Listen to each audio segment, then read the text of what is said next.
IBN OPD में आपका बहुत बहुत स्वागत है। मैं सुमति सक्सेना आपको लेके चलती हूँ। कुछ बच्चों की हमारे पास कंप्लेंट्स आई हैं, कुछ बच्चों के बारे में उनके पेरेंट्स ने पूछा है, इसीलिए मैं डॉक्टर पूर्वी मित्तल के साथ हूँ जो कि यहाँ मिडलैंड में पीडियाट्रिशियन हैं। आइए जानते हैं हम अपने बच्चों की समस्याओं के बारे में। डॉक्टर साहब बहुत बहुत स्वागत है आपका। डॉक्टर साहब पहला सवाल है, ये फतेहपुर के हैं, इनका कहना है इनका बच्चा 2 महीने का है और ये उससे खुद स्तनपान कराती हैं। कभी कभी ऐसा होता है कि कई बार उसको 2 3 दिन पॉटी नहीं होती है और कई बार ऐसा भी होता है कि एक दिन में 4 से 5 बार पॉटी हो जाती। क्या करें, इसका कोई इलाज बताइए। बहुत अच्छा सवाल है। एक 2 माह के बच्चे के लिए मेरे अनुसार माँ के दूध से बढ़कर और कुछ नहीं होता है। अगर ये जिन्होंने सवाल पूछा है ये अपने बच्चे को स्तनपान कराती हैं और ऊपर से कोई दूध नहीं देती हैं, तो इनको घबराने की कोई आवश्यकता नहीं है, क्योंकि कई बार बच्चे दिन में 2 या 3 बार पॉटी कर सकते हैं, वो भी एकदम नॉर्मल है। और कई बार ऐसा भी होता है कि कुछ माएँ स्तनपान कराती हैं और बच्चा 3 या 4 दिन में पॉटी करता है या कई बार 5 दिन तक भी पॉटी नहीं करता है। पर अगर पॉटी एकदम नॉर्मल हो रही है, उसको करने में बच्चे को दिक्कत नहीं हो रही है, सॉफ्ट हो रही है, तो माँओं को घबराने की कोई आवश्यकता नहीं है। और अगर दिन में 3 या 4 या 5 बार भी कर रहा है पॉटी, पर अगर पेशाब कई बार कर रहा है बच्चा और बच्चे का वज़न भी अच्छे से बढ़ रहा है, जिस अनुसार से बच्चे का वज़न बढ़ना चाहिए, तो उन माताओं को घबराने की बिल्कुल भी आवश्यकता नहीं है। वो 6 महीने तक बिल्कुल अपने बच्चे को केवल स्तनपान कराएं और ऊपर से बिल्कुल भी कोई दूध, चाहे पाउडर का दूध या फिर गाय या बकरी या भैंस का कोई भी दूध ना दें। तो ये माता बहुत ही अच्छा काम कर रही हैं जो अपने बच्चे को स्तनपान करा रही हैं। सब ये गोरखपुर का एक सवाल आया है, इनका बच्चा 2.5 साल का है जो बिना सहारे खड़ा नहीं हो पाता है, इसके लिए उन्हें क्या करना चाहिए। अगर इनका बच्चा 2.5 साल का हो गया है और अगर अभी तक खड़ा नहीं हो पा रहा है, तो सबसे पहले मैं उनसे ये पूछना चाहूँगी कि जब बच्चा पैदा हुआ था तो उनको क्या ये बताया गया था कि बच्चा देर से रोया है या बच्चे ने पेट में गंदा पानी पी लिया है, या ऐसी कोई आवश्यकता तो नहीं पड़ी थी कि बच्चे को NICU में, मतलब जहाँ पर कि नवजात शिशु बच्चों को रखा जाता है, अगर वो बीमार होते हैं तो उनको क्या कई दिन तक अपने बच्चे को रखना पड़ा था, या ऐसा तो नहीं बताया गया था कि बच्चे को झटके आते हैं, या उसको कहीं पीलिया तो नहीं हुआ था, इतना ज़्यादा पीलिया हो गया हो कि उसको नीली बत्ती के नीचे रखना पड़ा हो। अगर ऐसी कोई दिक्कत नहीं है तो भी उनको अपने बच्चे को लाके एक बाल रोग विशेषज्ञ को दिखाना पड़ेगा कि ऐसा क्या कारण है कि बच्चा 2.5 साल का हो गया है और अभी भी बिना सहारे के वो नहीं खड़ा हो पाता है। क्योंकि सामान्य तौर पर ऐसे बच्चे जो नॉर्मली बच्चे होते हैं वो 11 से 12 महीने या फिर ज़्यादा से ज़्यादा 14 महीने तक बिना सहारे के खड़ा होना स्टार्ट कर देते हैं। तो इसलिए इस समस्या के लिए उनको एक बाल रोग विशेषज्ञ को दिखाना चाहिए, क्योंकि जब वो बाल रोग विशेषज्ञ के पास आएंगे तभी उस बच्चे का पूरी तौर पे उसकी जांच हो पाएगी, उसको देखा जाएगा कि क्या कारण है कि बच्चा अभी तक नहीं खड़ा हो पा रहा है। उसकी जांचें हो सकती हैं, CT स्कैन कराया जा सकता है, MRI कराया जा सकता है, और ये भी देखा जाएगा कि कोई और समस्या तो नहीं है बच्चे को, कि सुनने में अगर कोई दिक्कत हो या IQ में उसको दिक्कत हो, तो ये सारी समस्याओं का भी हल देखा जाएगा। तो इसलिए इन माता पिता को अपने बच्चे की पूरी जांच करानी चाहिए कि क्या कारण है कि 2.5 साल हो गया है और वो अभी तक खड़ा नहीं हो पा रहा है। मैम, ये हमारे पास एक नया क्वेश्चन आया है, ये हैं जौनपुर के। इनका कहना है कि मेरा बच्चे की 9 महीने का है और उसको खसरे का टीका लगाने का समय आ गया है, लेकिन इस समय कोरोना चल रहा है तो उसके चलते मैं नहीं लगवा पा रहा हूँ, क्या करूँ।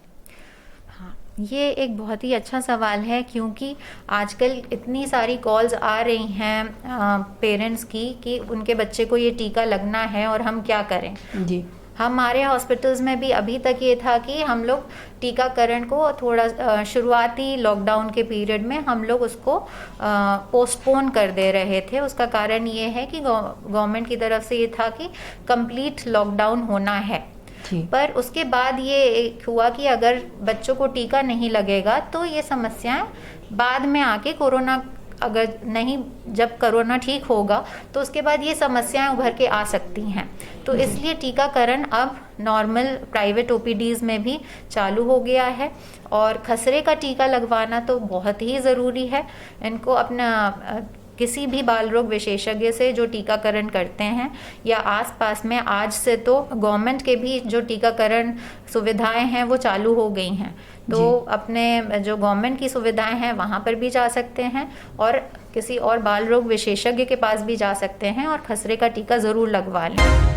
पीलीभीत से इनका कहना है, इनके 2 बच्चे हैं, एक की उम्र 4 साल और एक की उम्र 6 साल है।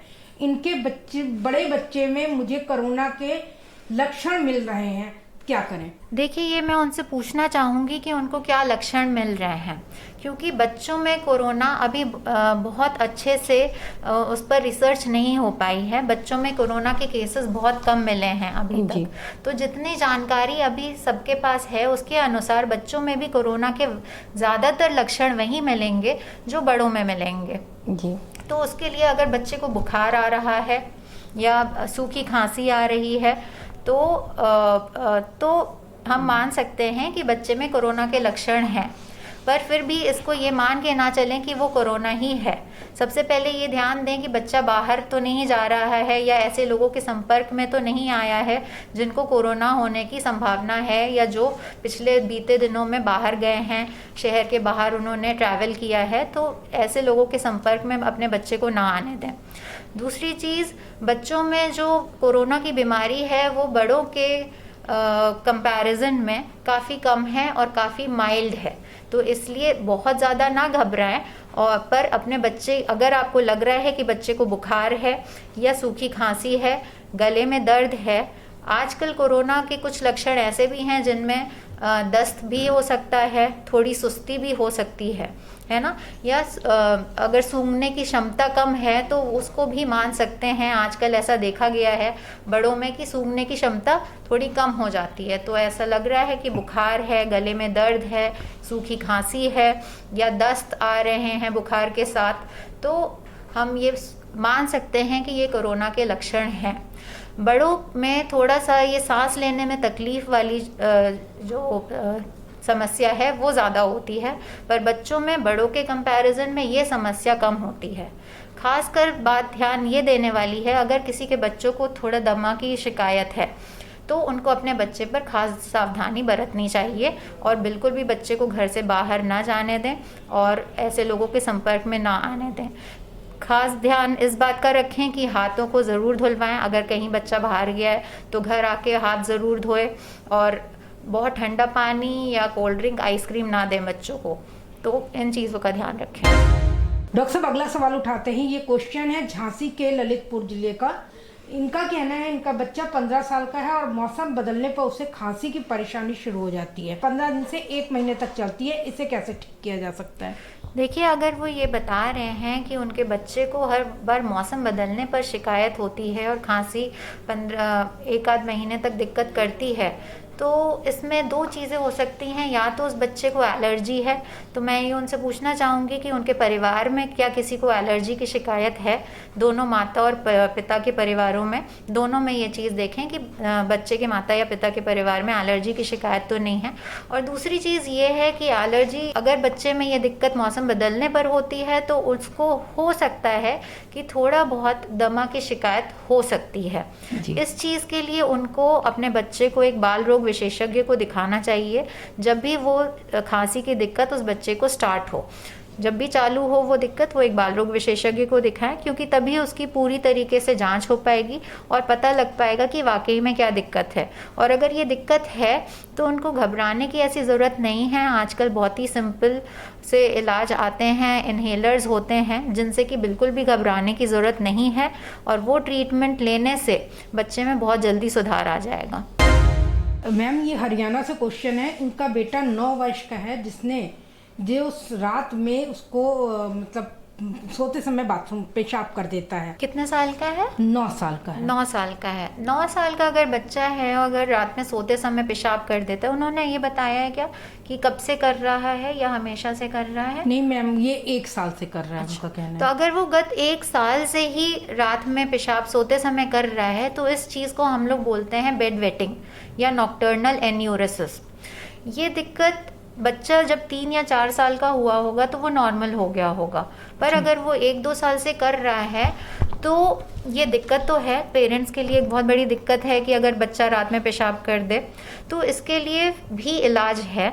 सबसे पहले तो ये देखना होगा कि माता या पिता के परिवार में क्या ऐसी हिस्ट्री है पहले, या माता या पिता किसी को ऐसा दिक्कत थी। दूसरी चीज़ ये देखनी होगी कि बच्चे को कब्ज की दिक्कत तो नहीं है। कभी कभी जब बच्चे को कब्ज होती है तो भी ये परेशानी आ सकती है। तीसरी चीज़, एक बार डायबिटीज़ के लिए ब्लड शुगर चेक करा ले और एक बार पेशाब की जांच करा ले कि पेशाब में कोई इन्फेक्शन तो नहीं है। अगर ये सब नहीं है तो उसके बाद इसका इलाज यही है कि बच्चे को ऐसी बीमारी नहीं है कि जो कि ठीक ना हो पाए, ये अपने आप ठीक होगी, पर इसके लिए थोड़ा सा माता पिता को दोनों को धैर्य रखना पड़ेगा और बच्चे थोड़ा सा अपने लाइफस्टाइल में चेंजेस करने पड़ेंगे। वो चेंजेस ये हैं कि बच्चे को रात में सोने के पहले 2 घंटा पहले पानी की चीज़ें कम दें, जैसे जूस, चाय, कॉफ़ी, पानी 2 घंटे पहले ना दें। और बच्चे को रात में हर 2-2 घंटे पर उठाकर उसको जाकर पेशाब कराने लेकर जाएं। ये चीज़ के लिए उनको काफ़ी धैर्य भी रखना पड़ेगा और 4 से 5 महीने तक लगातार करना पड़ेगा। पहले हमारे भारत में ये वेट अलार्म्स नहीं अवेलेबल थे, बेड वेटिंग अलार्म्स बोलते हैं इनको, पर अब शायद ये अवेलेबल हो गए हैं और ऑनलाइन मिलते हैं। तो अगर ये अलार्म्स मिल जाते हैं तो इनसे तो बहुत जल्दी फ़ायदा मिल जाता है। किसी किसी बच्चे को 1 या 2 महीने में ही फ़ायदा मिल जाता है और वो ये बेड वेटिंग करना बंद कर देता है। तो हम ये बेड वेटिंग अलार्म्स ला सकते हैं। ये अलार्म्स ऐसा करते हैं कि जैसे ही बच्चा हल्का सा गीला करता है, अलार्म बजने लगता है। धीरे धीरे धीरे जाके 1 से 2 महीने में धीरे धीरे वो इम्प्रूव करने लगता है। तो अगर ये अलार्म मिल जाए तो इससे भी बच्चे पे बहुत जल्दी सुधार आ सकता है। पंजाब से एक क्वेश्चन है, इनका 6 वर्ष का बच्चा है, उसको 2 दिन से दस्त हो रहे हैं, इन्हें क्या करना चाहिए? देखिए, अगर 2 दिन से दस्त हो रहे हैं तो सबसे पहले तो ये ध्यान में रखने वाली बात है कि बच्चे के शरीर में पानी की कमी नहीं होनी चाहिए। तो इसलिए बच्चे को जब भी वो पॉटी करें तो उनको WHO ORS जो होता है वो ज़रूर पिलाएं।